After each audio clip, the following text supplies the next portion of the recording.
This is the Complete Athlete Podcast where we get you to your next level in your sport and in life, that sport being baseball. We got Nolan Chandler here today. How we doing, Nolan? I'm doing good. How are you?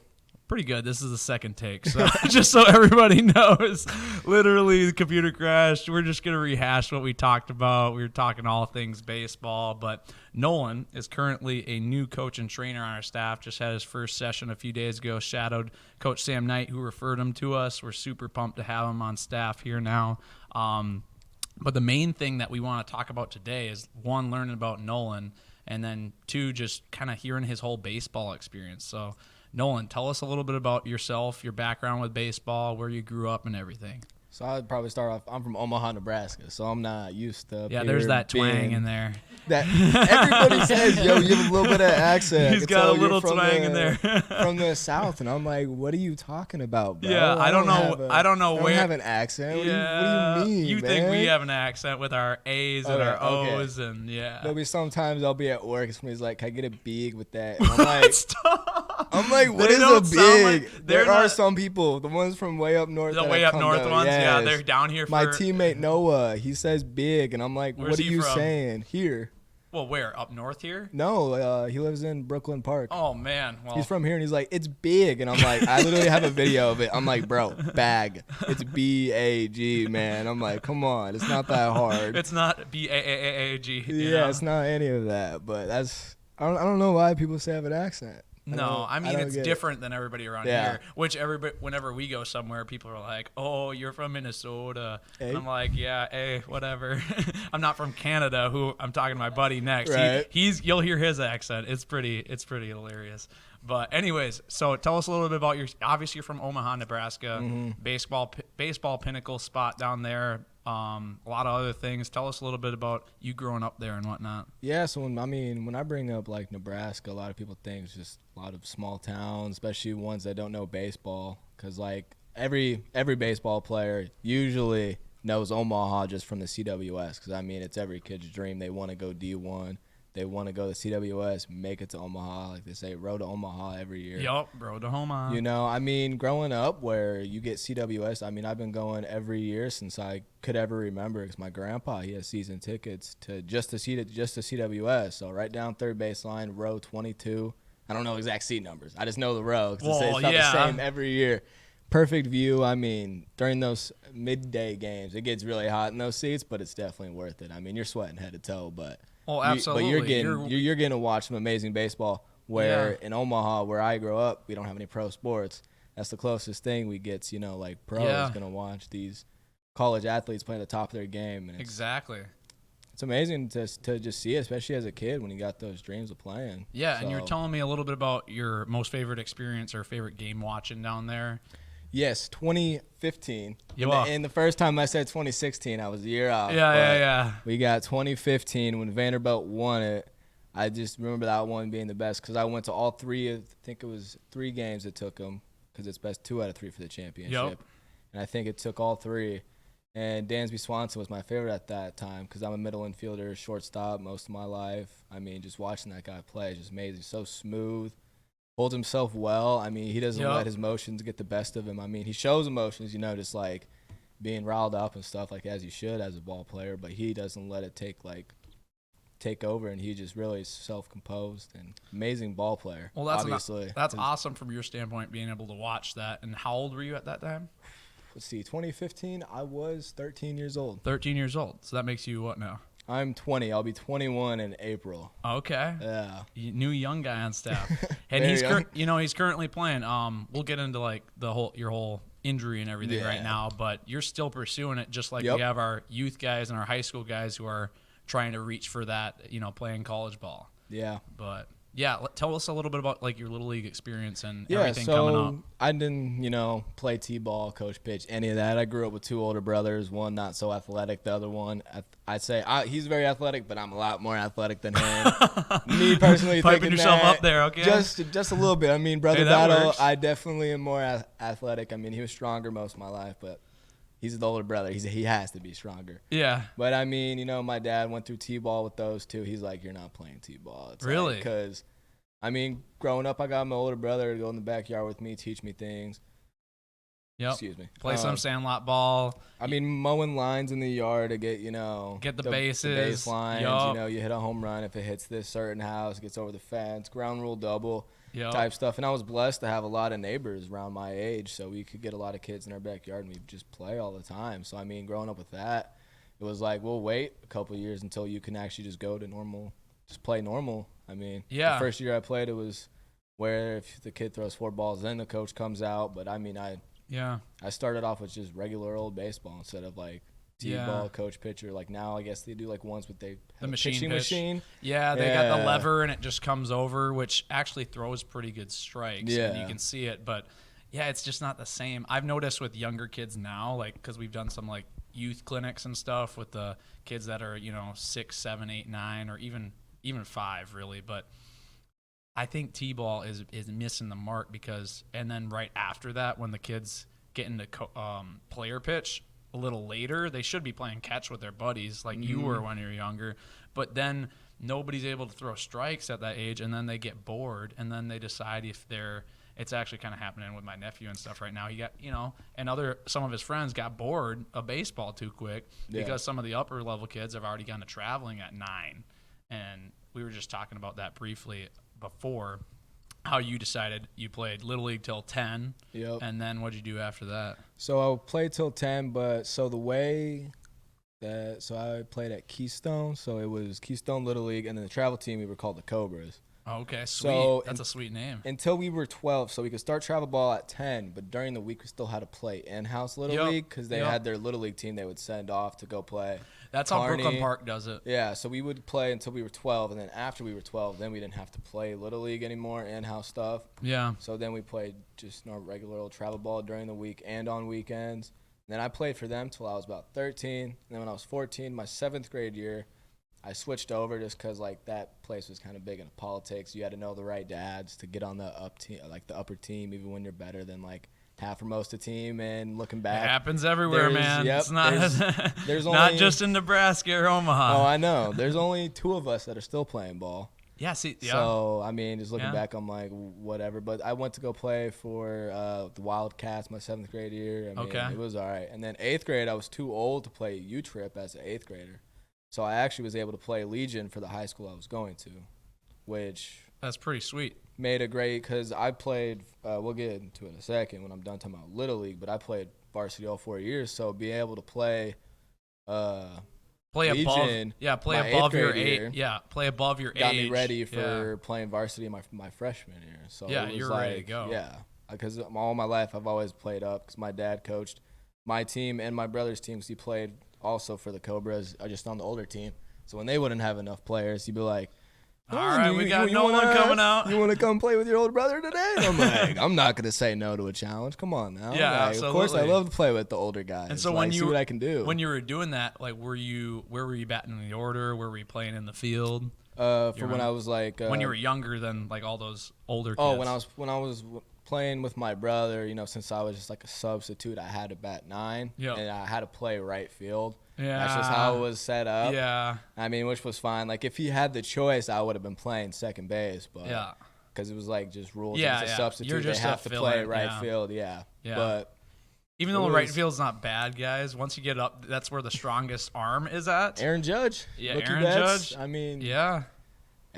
Ronald Acuna Jr., he plays right field, I believe, too. I mean, they all have amazing arms. Right field's not a bad position. Well, it's the furthest spot on the field that you have to throw to third base. Yep. So in order to get that guy who's trying to stretch a, double into a triple, you got to have the strong arm out there. You get paid money for it. Exactly. Paid good money for having that arm in the right field. Exactly. It's not so bad. So let's talk about your high school years. Once you weren't able to play that 8th grade year, and you did track that year to stay in shape and everything, right? Yep. So I ran track long distance, sadly, my 8th grade year. It was like practices were terrible. I mean, I'm running 5 to 8 miles a day just to get ready. And then, but thankfully during practice, we would run around the neighborhoods right by our school. Yeah. But then when it came to running on the track, it's really boring running a track around 4 times and trying to do it fast. Right. I mean, you just get bored out of your mind because they had me in.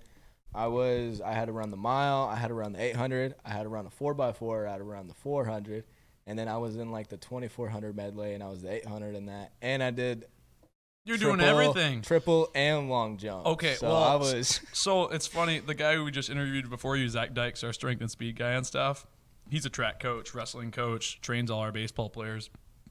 If he would have heard you doing all those events, he'd be like, man, he's not training any specific muscles here. He's doing long distance. He's doing short distance. He's doing explosive jumps. Like, yeah. And I was in shot put. I was a little 95-pound, 14-year-old, 13-year-old doing shot put. Putting a lot of velocity behind that at 95 pounds. Oh, yeah. It was not going anywhere. I was next to these dudes who are the same age. They're like 6 foot, though, in like 8th grade.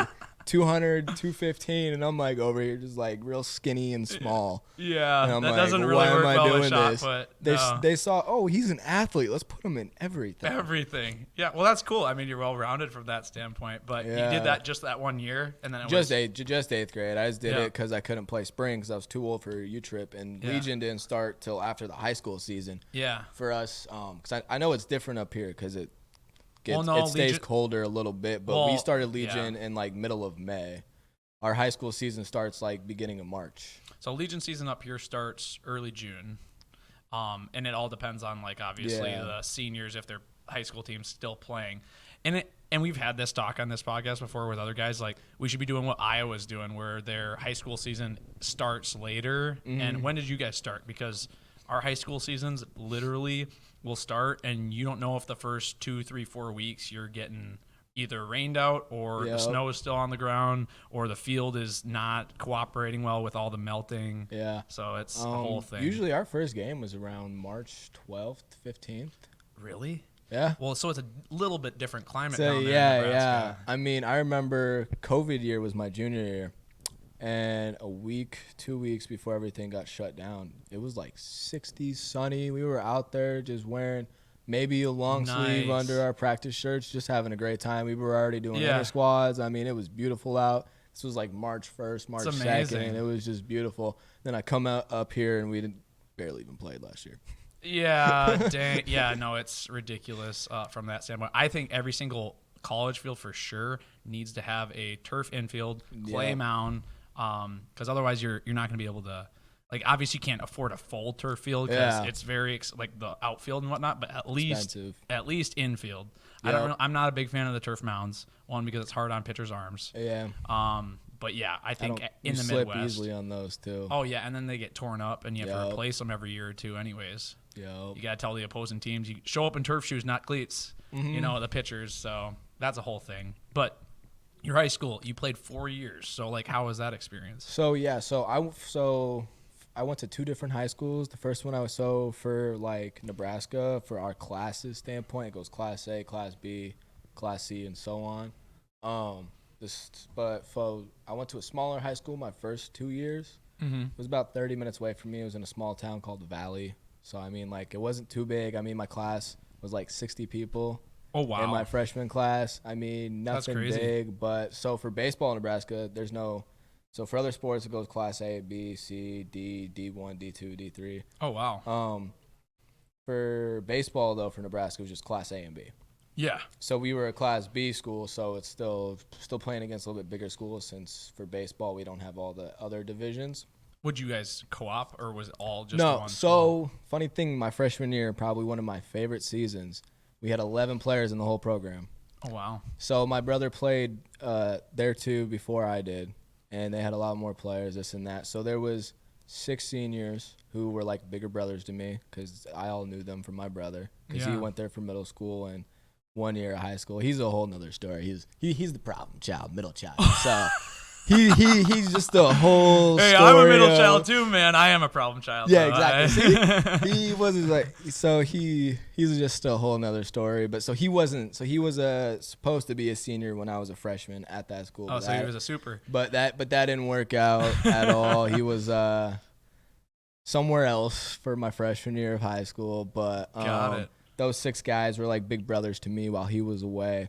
Okay. So it was just like family on that team, having those 6 seniors, like, because I just knew them very well. They knew me. They pushed me. Absolutely. And then we had 2 juniors that were pretty good. I mean, one junior was pretty decent. The other one came out to play just because we asked him to. He was a big guy. Yeah. And then 2 other guys, honestly, any other school, they probably would have got cut. But but they were there along They were for there the ride. along for the ride. And then they were both Hey. also juniors. And then there was me, the skinny little freshman. But I was second base that year. Yeah. We had a solid start 9. I mean, it was those 6 seniors, 2 juniors, and me. Yeah. The season before that, they won 1 game. That year, we won our first, 7 games in a row. Awesome. Went to districts, played one of the schools that I don't like particularly, called Bennington. Okay. And we beat them in the district first game. And then second game was district championship against, the top 5 team in Class B.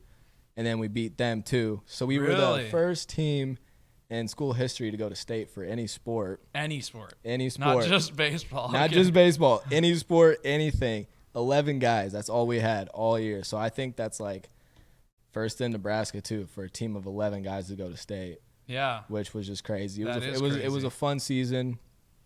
Both of my coaches, they were just amazing coaches. They really set a good foundation for me. I had them the year before as an 8th grader because the Legion coach, so the head Legion coach is our assistant for the spring. Yeah. And our head spring coach was our assistant for Legion.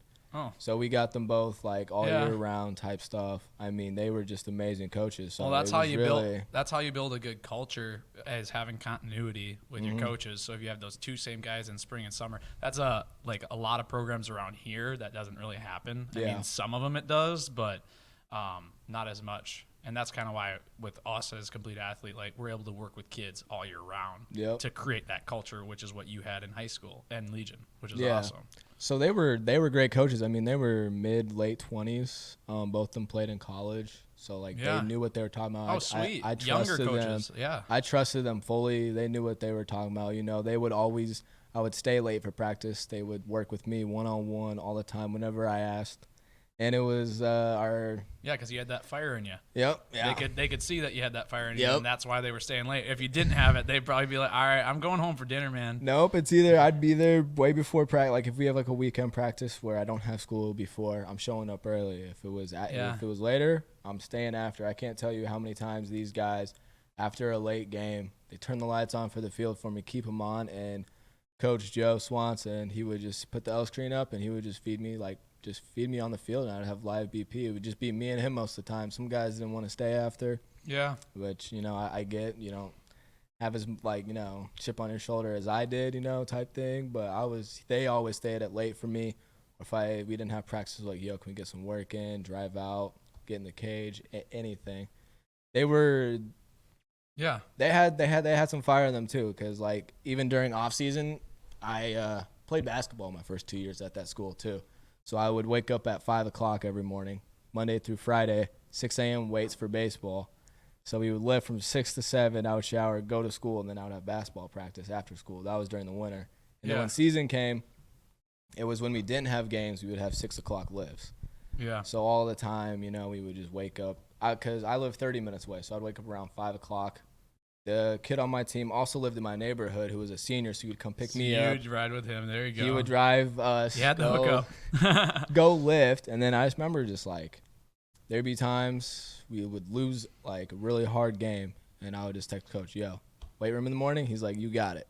And then he would text the other guy. He's like, we got to show up. We didn't play good yesterday. We got to get in the weight room tomorrow, get better, this and that. So they really helped my drive for baseball. I mean, I already had it in me, that fire and spirit. I was a freshman. I wanted to prove myself playing on varsity.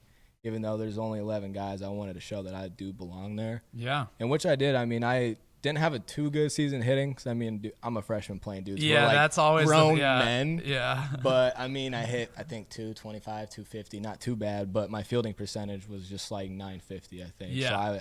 So, nothing was going to get past me at all at second base there, which I had pride in that. Most of what I love working on fielding. That was just my go-to. My coach would always love to hit me grounders after, like I said. He would either get there early with me or stay late. Didn't matter what time it was. I remember one time we didn't leave the field till 1 a.m. What? Yeah. How old were you then? 15, 16. Really? Yeah. You wanted it. So any guys who are listening to this have that fire in you. I mean, obviously us coaches, I don't know if I'll stay there till 1 a.m.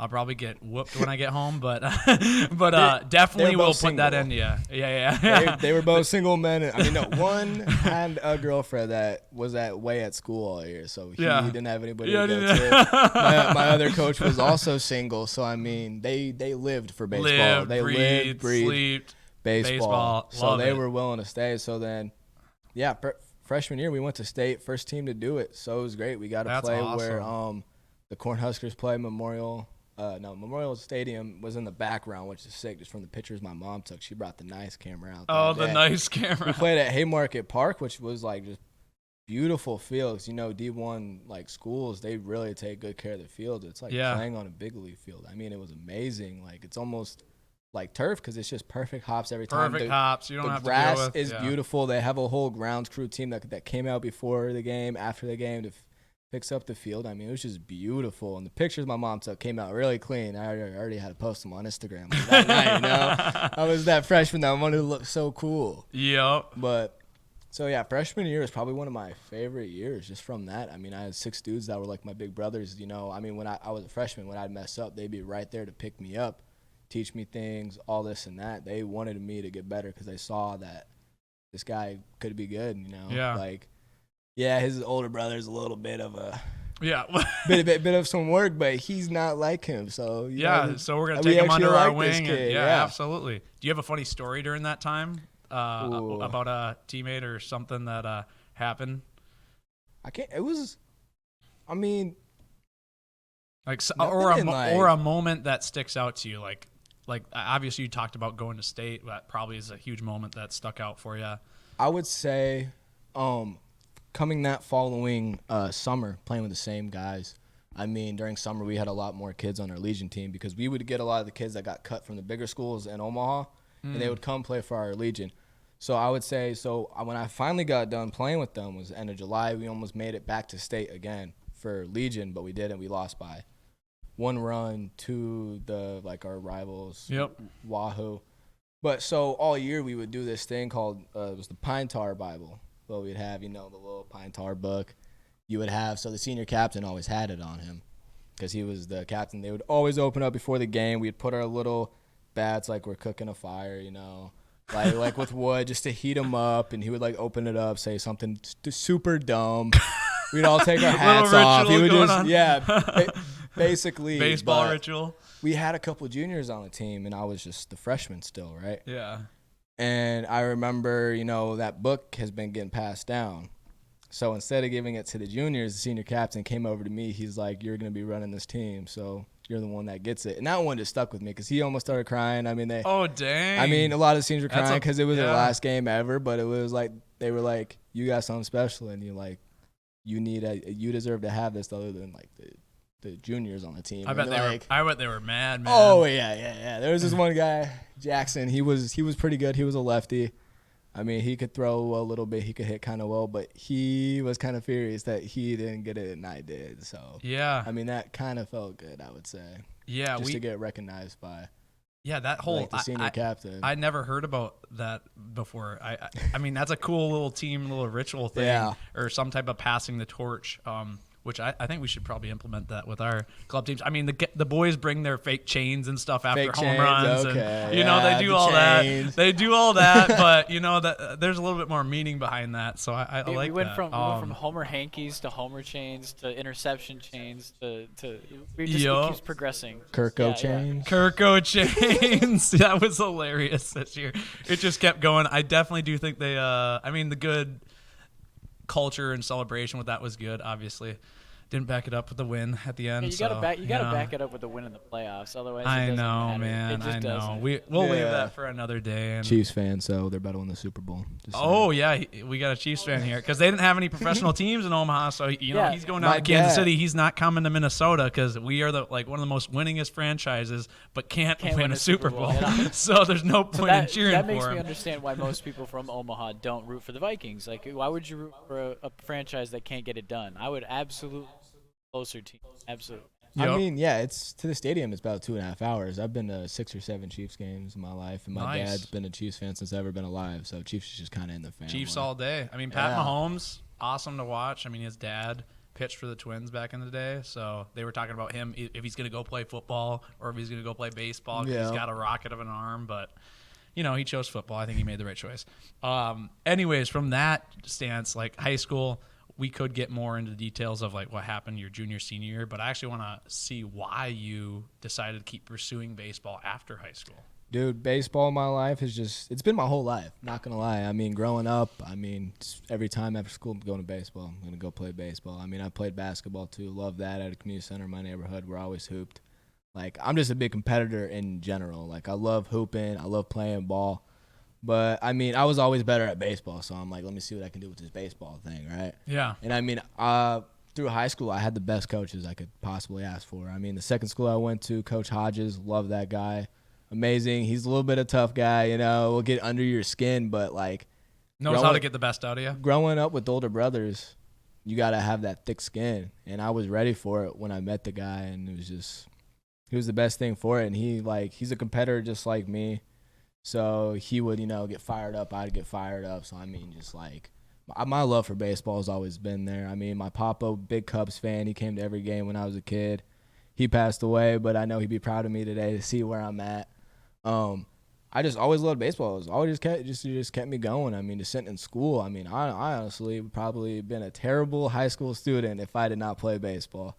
That was like the main reason for me to pass my classes. I got to play today, so I gotta get A's and B's. I can't, having like D's and F's because then I can't play. Like, Yeah. For any of our guys listening to that, that's some advice right there from a guy who, he's 20 right now, and he was dealing with that the last few years in general.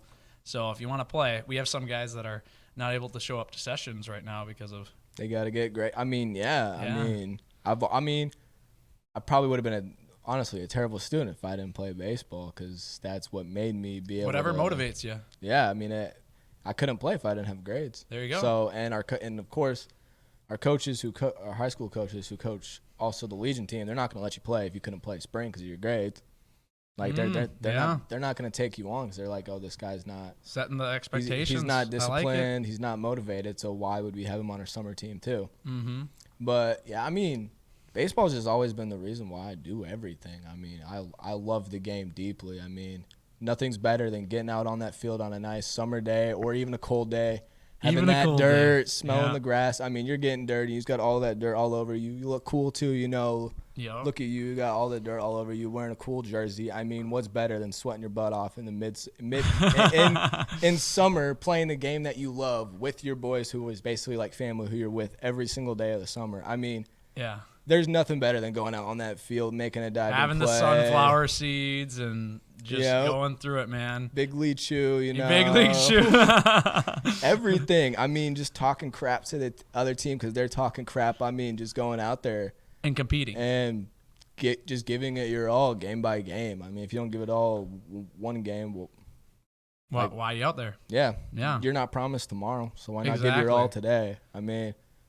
So you ended up as I played. I mean, I gave my all every single game. And if there's a ball I can dive for, I'm gonna dive for it. If it's not close, but maybe I can dive, tip, stays in the infield so that runner doesn't get home. I mean, I'm doing that. I'm putting my body out on the line every single game. I think that's something that a lot of our guys need to listen to. Like, don't be afraid to get dirty. Like, even if you don't make the play, like try and dive for that ball. Try and get to that ball in the outfield and make the play. Don't let it drop in front of you. If it's a nice little soft pop fly, you can get dirty. You're going to be able to wash that uniform at night. So, yeah, I'll tell the young players, coaches will notice. Say there's a runner on second, ball's gets hit up the middle, and you're a middle infielder, and you don't dive for that ball. Guess what? That runner's probably going to score. You dive for that ball, you knock it across to your second baseman if you're playing second, knock it to the shortstop, and that runner has to stay on third. And then there's 2 outs, strike the batter out, nobody scores. Coaches do notice that. Those extra little things, coaches notice that. Absolutely. I'll tell you that. They do. So you ended up graduating from high school down in Nebraska, and then tell us a little bit about your college journey because you're still playing. Yep. So I committed to Anoka Ramsey I think it was December or January of my senior year. I was like, yep, going to come play up there, because I wanted to play ball. I'm like, I am only 18, 19 right now. My body, well, we'll get into the injury in a second, but I'm young. I can definitely play a lot better than I am right now just as a senior in high school. There's no way I'm going to stop playing. So, I mean, I had like 5 to 8 different offers, but I chose AR. It was one of the cheaper ones, and I'm like, I know I can play here too. Like, money was one of the big things for me because I don't want to be older and be into a lot of, like, you know, college debt and all that different stuff.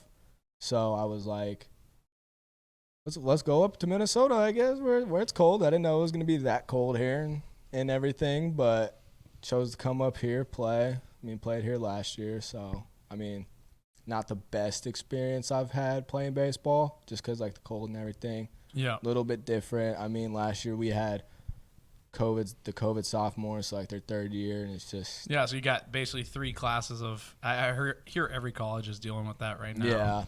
So it's kind of tough from that standpoint, giving guys opportunities and, you know, lots of guys. How many guys are on the roster? There's only like 28 to like 30 last year, but it was a lot of those COVID sophomores didn't have that drive in them still. They just wanted to play one more year and be done. Mm-hmm. None of them had that fire. I mean, you go to our games, our dugout was pretty silent. Nobody was motivated. People jacking around at practice, which I do not like at all. If I'm at practice, I'm going to do everything I can to get better because that's why I'm there. I mean, I got this time to work. I'm gonna put some work in. I'm not going to go running around chasing people playing tag when you're freaking 20 to 22 years old, 18, 19, whatever it is. You're in college. You're here to get better. You're playing at the next level. Act like it. Act like a grown man. Don't be like a little boy. Like, what are we doing, you know? I agree with you, We would have man. practices like that last year, and I'm like, all right, this is why we went like 6 and 25s because everybody wanted to jack around and not be serious, you know? Yeah. I mean, so I went there and a few of our trainers went there. Back, I think we literally went 23-8 or something my last year, which was like the most winningest AR team, even over Coach Sal's when he played there too. So, I haven't told him about that before, but I'll rub that in his face. Right. But I have some love for Sal's. He helped me get recruited for Jamestown, even though he never was my coach. His son Tristan used to catch bullpens for me, and he was like 4 years younger than me. That's how I met him a long time ago. But yeah, from that standpoint, you want to join a culture that fits you, and obviously that hasn't fit you. So what's the plan now? And tell us a little bit about what you're currently doing. Yeah, so currently, I mean, I got in a car accident about 2 years ago. It was my senior fall. Wasn't my fault. I'm gonna say that right now. I'm a great driver, I'd say. Oh, okay. So it was coming back. I was actually coming back home from a fall baseball game where I remember I had a great game that day too. Yeah. So it kind of sucked, but I was just driving back. There was a little bit of construction on the interstate. So there's a little bit of traffic. Dude in front of me slams on his brakes. I slam on mine, and I'm a good, like, maybe half a car behind him. So I didn't even hit him. I was perfectly fine. I'm like, whew, okay, I'm good. And then, bam, I just get hit by a 16-year-old girl who just got her license, like, 2 days before, driving with her mom. Oh, and she wasn't ready for it at all. And she, like, probably hit me going, like, 65. So in the moment, I was like, I went full forward and back. I had my jug sitting on my passenger seat, and it just water everywhere. And we pulled off in the parking lot. And, like, at that moment, I was fine, probably from all the adrenaline. Mm-hmm. Next day, I'm all right. And then the day after, so 2 days later, we have another game, and I'm warming up. I go to field a ground ball, and I just can't move. I'm just, like, stuck there. So I go to the hospital. They put me on a bunch of pain meds, take x-rays. I get an MRI a little bit later. They couldn't find anything wrong, which is the most terrible part about it because, one, back pain is probably some of the worst pain you can experience because you do everything with your back. Mm-hmm. And it just sucked that they still don't know exactly why it's hurt like the way it is. Like, they still don't know what's wrong. Yeah. So currently I'm taking this spring off from baseball, and I'm just getting physical therapy done, like, the right way because, I mean, when I was a senior, I wanted to play my senior season. So, I mean, I did physical therapy while playing and all this and that, you know, just to keep playing. And then I didn't take time off last year because I felt a little bit better, but not 100% because I had, like, not surgery, but, like, a procedure done on my back to help out. And it did for a bit. Yeah. And then what they put in me kind of, like, wore off. Cortisone? No, it was PRP, so, like, plasma-rich placement or whatever. Yeah. They draw your own blood, take, like, the cells that help you heal out, put that, and then put it right back into my lower back. Yeah. I mean, it helped for a bit, but we didn't have, like, a good trainer my freshman year there in the fall because he, like, quit that winter too. Oh man. So then my spring, we just had like a trainer there for 4 months, just like interim, like a temporary one. Yeah. So I never had anybody to like help me get my back to like baseball speed. Yeah. Sounds like it's I mean, I really hope you're able to figure out exactly what it is. I hope so too. Yeah. No, because you want to keep playing. What are the goals with baseball? Yeah. So right now my main thing is just getting better to get back to play. Yeah. I'm like, I could go back home, stay home, but me and my 2 buddies, we got a house to live in this year, so I still got to pay for that. So I'm like, let's not go back home yet. Let's get physical therapy done here 2-3 times a week. Focus on it because there's a lot less distractions in our. Because back home I'd be like, hey, you boys want to hang out or have my friends hit me up all the time, all this and that could get me distracted. So right now I'm just having my head down. There you go. Looking at my head's down, like looking at what's in front of me, getting it done, getting it healthier. Yeah. To get back. So the plan is take this time, physical therapy. Obviously, I work at Dick's right now too. Then and then coach too, because since Sam brought this up, I'm like, you know what, stay in the game. Yeah. While I'm out of it right now. So just doing this until I go back in like May. And then we have a Corn Belt League back home, which is college baseball players only. You have to be like a college player to play in it. So it's really high level of competition back home during the summer it goes from June to July, 30-35 game schedule. Kids come from like all over the country to come play. So sweet. I'm hoping to be ready to play for that this summer, play pretty good, and be able to look at other colleges. Awesome. Or hit up ones in the past that offered me when I was a senior. Yeah. And then hopefully find somewhere to play in the fall. Absolutely. Yeah, if we can help and aid in that in any way we can, like all of us guys, Crick played at South Dakota State. We got a few guys that are around your age one's going to Northern State, one's going to Crookston. Mm-hmm. So, I mean, hopefully we can help from that standpoint, like we're trying to do with our high schoolers who are sophomores and juniors right now. So, absolutely, we'll talk about that. Do you have a least favorite job to date? Well, he's just chucking. He barely talking right now. Probably the one I'm working right now. Honestly, I mean. Hey, not CA, right? No, not complete athlete. I've only been here 2 days, but I love it so far. It's great. Love the atmosphere. Probably the other job I have right now, which is just working at Dick's. I mean, it's pretty boring. I mean, it's retail, so it's kind of hard to find tough stuff. hours. Yeah. Tough hours. Not a lot of hours sometimes, or you get too much hours, which is like. Yeah. It's either too little or too much. Not that perfect amount. Too bad on them right now because I still work there, so if they don't see it, they should. Oh, But I mean, it's not my most favorite. I mean, there's like when there's absolutely nothing to do, you get yelled at for just like standing there or something. I'm like, what am I supposed to do, man? It's just like, oh, this or that. Yeah. But I mean, there are some good parts where it's like, because I work in the team sports area, helping little kids out with baseball stuff. Yeah. So love talking to the kids about baseball and helping out parents. So I mean, that's a good part of the job, but that only happens in the spring, and I don't work that much in the spring because that's when baseball is. Yeah. But I love helping out the families, but that like only happens 1% of the time on during the season. That makes sense.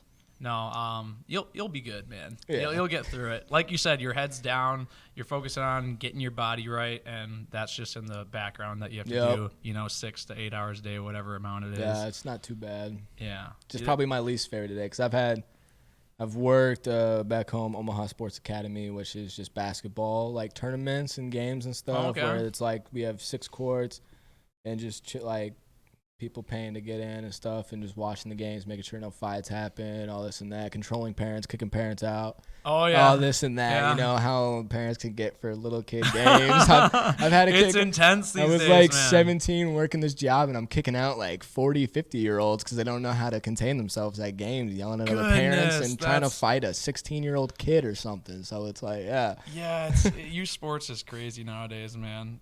We try and create as good of an environment as we can. Keep the open door policy, parents being able to talk to coaches and trainers as much as they would like from that standpoint, but also knowing there's some boundaries there too, because you got to have some boundaries. Yeah. But who do you look up to and why?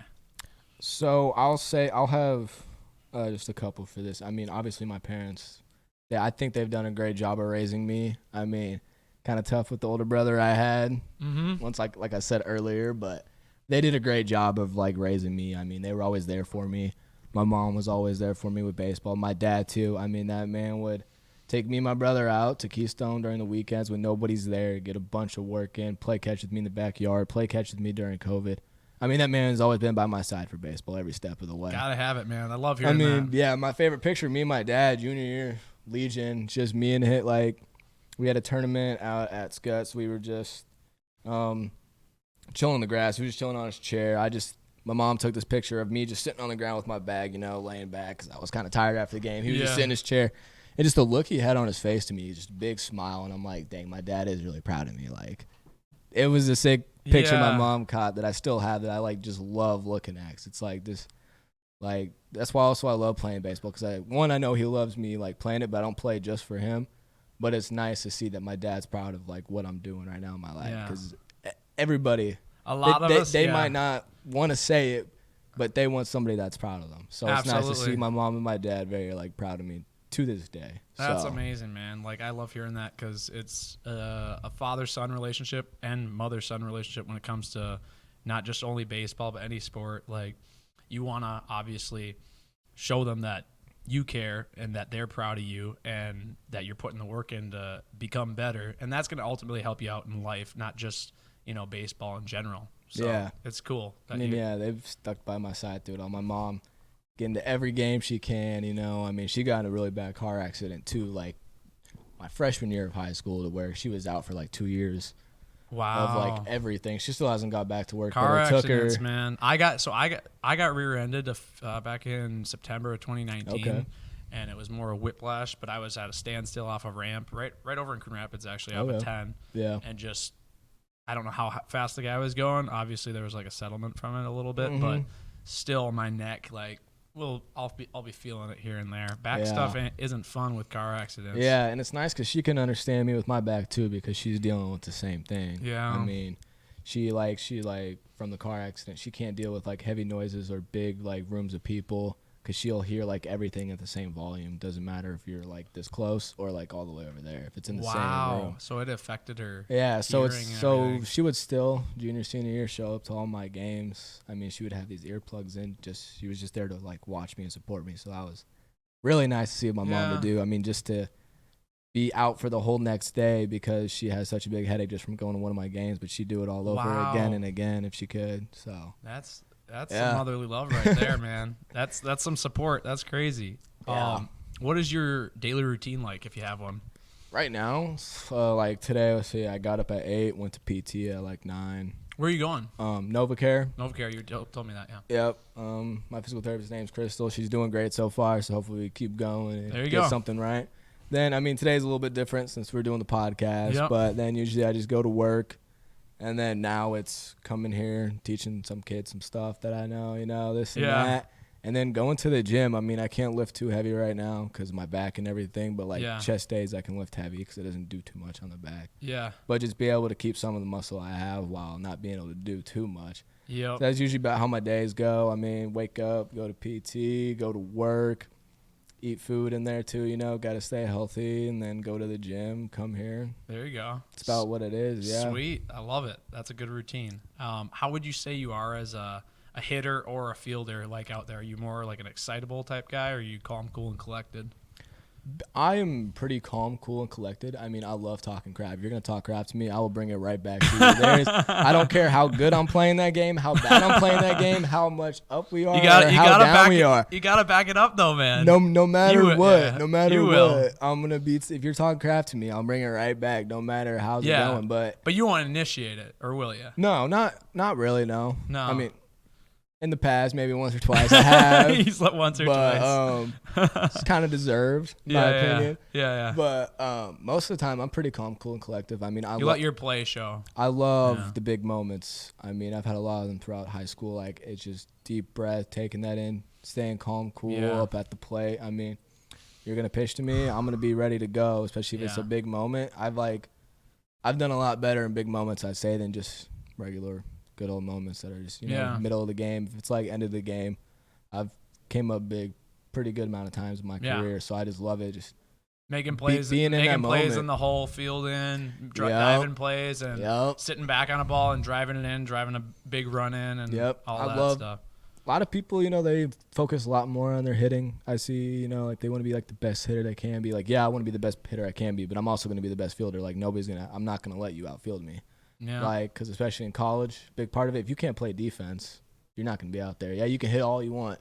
You can maybe be DH. You have to be a really, really good hitter if you're going to be a DH. If you are hitting really good and you're making a bunch of errors, you're not going to be out on that field if you're making a bunch of errors. Because, the old saying, defense wins championships. You got to be able to be playing some good defense. Yeah, our goal as a high school program, the school I coach for, is to have a 950-plus fielding percentage for the whole organization. Yep. Obviously, varsity first and foremost, but obviously those kids, the younger kids, are going to be coming up.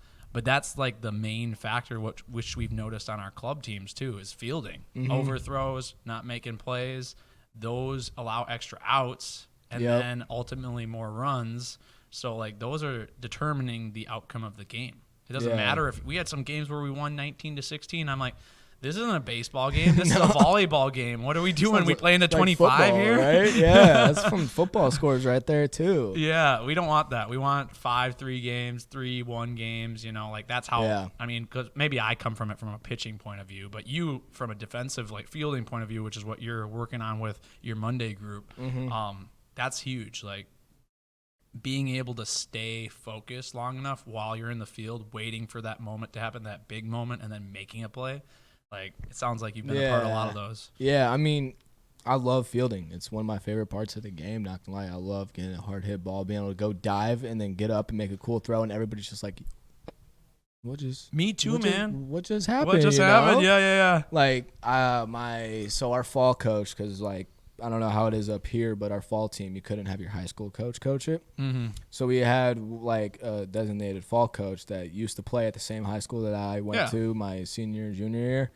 Dude was amazing. He played at Wayne State, which is D2. He was a 450 hitter career line. What? He's 5'6", super short guy, shorter than me. I'm 5'8", 5'7", which is kind of short for college baseball sometimes. Yeah. But he's 5'6", 5'5". But dude is just a dog. Yeah. He's a dog. He's got that dog in him. He's got that dog in him, and he's amazing fielder. So my senior year, whenever I hit him up, if he was free, we'd go to the field. He'd have everything for fielding. He'd have the little tiny baseballs, the 10-inch glove, 11-inch glove, pancake, everything. He would just put me through so many drills. Ones where we're standing this far away. He's just going to chuck it as hard as he can at the ground and see if I can react to it. Yeah. Over and over. That man is the reason why I'm pretty decent infielder, I'd say. Well, there you go. You didn't mention him as some of the most influential people, but you just did right there. So I guess that's your third. Your mom, your dad, and this guy. Him, and then I would say, and then all your coaches too. Two of my pastors from my church back home is faith very big in your life. Very big. I'm a very big Christian. I grew up Catholic in my home. My parents were Catholic, but about my oldest brother. So my grandpa's Christian. He was trying my mom's whole life to get her to go to Christian church because my grandma is Catholic, my grandpa's Christian. They're divorced, and that was one of the reasons why they got divorced type thing is the faith thing. But he was trying all his life. But my oldest brother went to this new church, which isn't new anymore because this was when I was back in 4th grade. Yeah, and he loved it. He was telling my mom and my dad, "You guys got to go." And me and my dad are like, we're not going. It's an hour and a half long. We're going to go enjoy our 30-minute, Catholic service just to sit through. But really? Well, certain churches, I grew up Catholic, and certain churches, there's one in Minneapolis, they'd be 30, 35 minutes, and I'd go on Sunday evenings after my baseball and basketball tournaments. But then other churches hour 10. So it all depends on where you go. But yeah. But so we finally, I think I was 4th, 5th grade. My mom was like, all right, can you guys please come? It's Easter. Me and my dad and my other brother. I'm like, all right. And I remember Pastor Todd is his name. He's a great guy. I love him. He played in the NFL for a couple of years. He played for the Patriots and the Jets, got cut. It's tough to be in the NFL regardless. But the fact he made it there is pretty sick. So he gets the whole – he played at Iowa State as a quarterback. Great guy. Amazing athlete. Awesome. Still pretty athletic. And he's almost 45, 50 years old. But I went there and I was like, it's just – it's 4th grade, and I still remember, the sermon he gave that day about, this guy taking too much of a weed cookie and jumping out a window, and bam, his life's over. And that's, how he started the sermon. And, I'm in 4th grade. Heck? I'm hearing that. I'm like, what is this, man? She's just talking about, like, you're not promised tomorrow, all this and that. Your choices can define who you are. Who you hang out with is probably going to be, like, who you are. If you're hanging about with a bunch of guys who are lazy, play video games all day, eat junk food, not going out, put in work, any of that, you're going to end up just like them, most likely, too.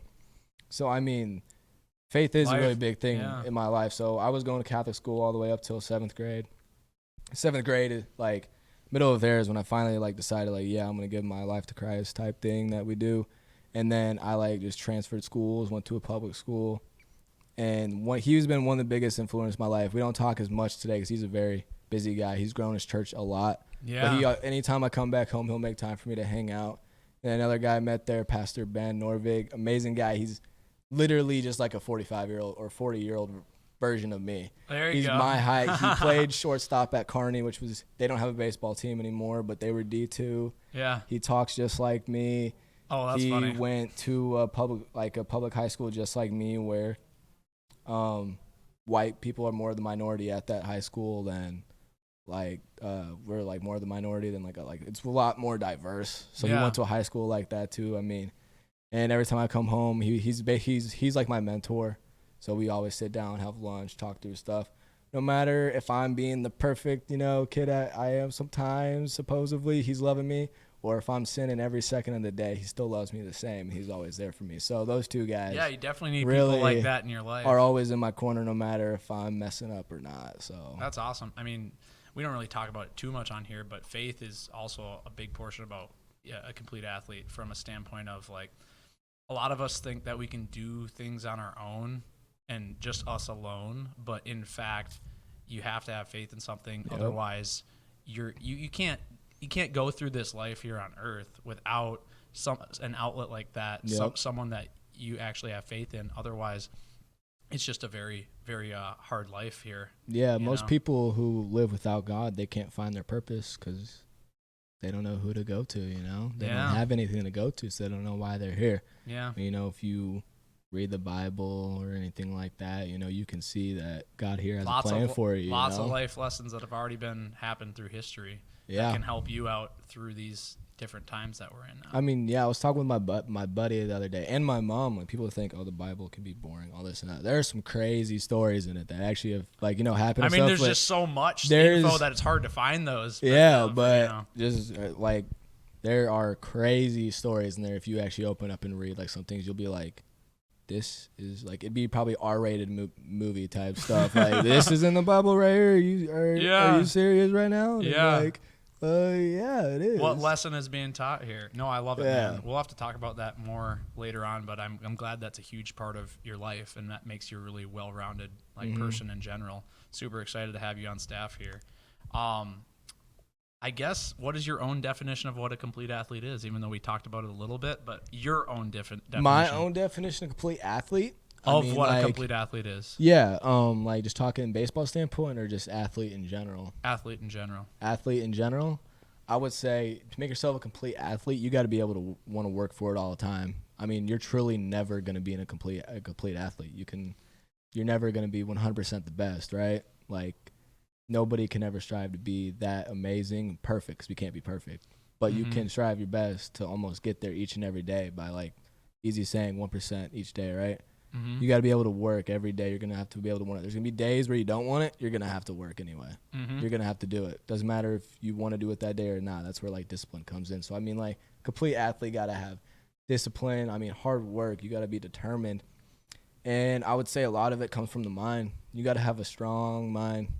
You got to be able to have that mental game in there. If you're not mentally there, you're not going to be able to push through things like some other people can, Absolutely. So very well-rounded, always progressing to being a complete athlete, even though you're never going to fully reach it there. But no, I like it, Nolan. Where can listeners find you online if you're on socials? I'm on Instagram, Nolan1 Chandler. I mean, Nolan1 Chandler. I have like Twitter, but I never like tweet anything. I just repost or something. Mostly Chiefs stuff. Like I said, go Chiefs.